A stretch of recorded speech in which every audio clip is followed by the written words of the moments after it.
मोहतरम हज़रात, तिलावत कलामुल्लाह से आपने हज़रात ने अपने क़ुलूब अज़हान को मुनव्वर मुजल्ला फरमा रहे थे। जैसा कि आप तमामी हज़रात को मालूम है कि इस पाक मजलिस का आगाज़ अल्लाह तबारक व तआला के मुक़द्दस कलाम पाक से शुरू किया जा चुका है। मेरे अजीज, अभी तक ये देखा जा रहा है कि महफिल में कुर्सियां अभी खाली नजर आ रही हैं।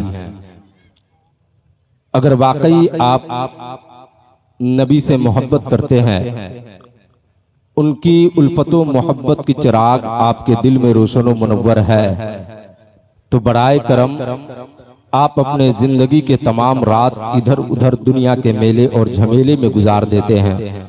रात के तारीकी में मेरे मकान के करीब आने की जरूरत क्या थी? अगर कोई जरूरत पेश आई तो आप मुझे बुला लेते, मैं आपके हुजरे के करीब चली आती। हजरत सज्जदना उमर फारूक कहते हैं, ए खातून, ये सवाल बाद में करना, ये बाद में पूछना, पहले ये बता पूरा जमाना सो रहा है, पूरी बस्ती सो रही है, अपने मकान के अंदर तुम जग करके क्या कर रही थी? वो खातून कहती है, हुजूर, मैं इस रात के तारीकी में, रात के सन्नाटे में मैं अपने मकान के अंदर जग करके सूत काट रही थी। इतना सुनना था कि हजरत सज्जदना उमर फारूक मुस्कुराने लगते हैं और कहते हैं, खातून, तुम तो सूत तो जरूर काट रही थी, ये तो सच है कि तुम अपने मकान के अंदर जग करके सूत काट रही थी, लेकिन ये बता, सूत काटने के साथ साथ तुम और क्या कर रही थी? वो खातून कहती है, हुजूर, मैं नाते मुस्तफा गुनगुना रही थी। सुभान अल्लाह, सुभान अल्लाह। इतना सुनना था कि जिस तरीके से इंसान नमाज की हालत में बैठता है, वो दोयम खलीफा है, अमीरुल मोमिनीन है, आशिके रसूल है,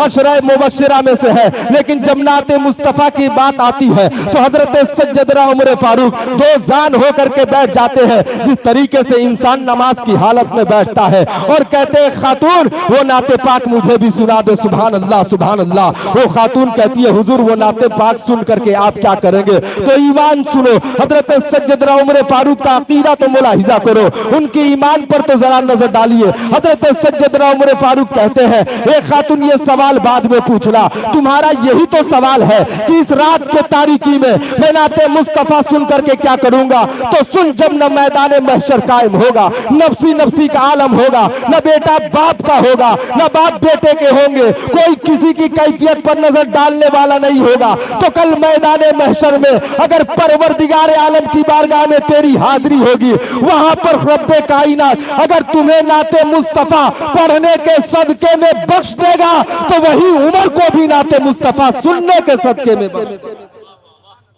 ये नाते मुस्तफा है।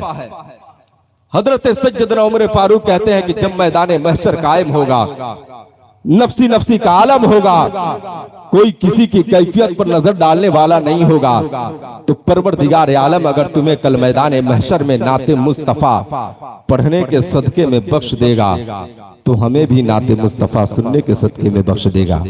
ये नाते मुस्तफा है। शायर कहते हैं, करो दुरूद की कसरत में नात पढ़ता हूँ। मचल कर कहे सुभान अल्लाह। करो दुरूद की कसरत में नात पढ़ता हूँ, तनी है चादरे रहमत में नात पढ़ता हूँ, मुझे गरीबी का ताना ना दे जहां वाले, बहुत बड़ी है ये दौलत में नात पढ़ता हूँ। मुझे गरीबी का ताना ना दे जहां वाले, बहुत बड़ी है ये दौलत में नात पढ़ता हूँ। आइए इश्क़ रसूल में गर्क होकर नबी की नात समात करने के लिए मुकम्मल तौर से आप तैयार हो जाइए। मैं तेजी के साथ भाई हजरत हाफिज वकारी इस्माइल साहब को मैं आपके समातों के हवाले करने जा रहा हूँ। इश्क़ रसूल में गर्क होकर नबी की नात सुने। शायर कहते हैं कि सुनो ना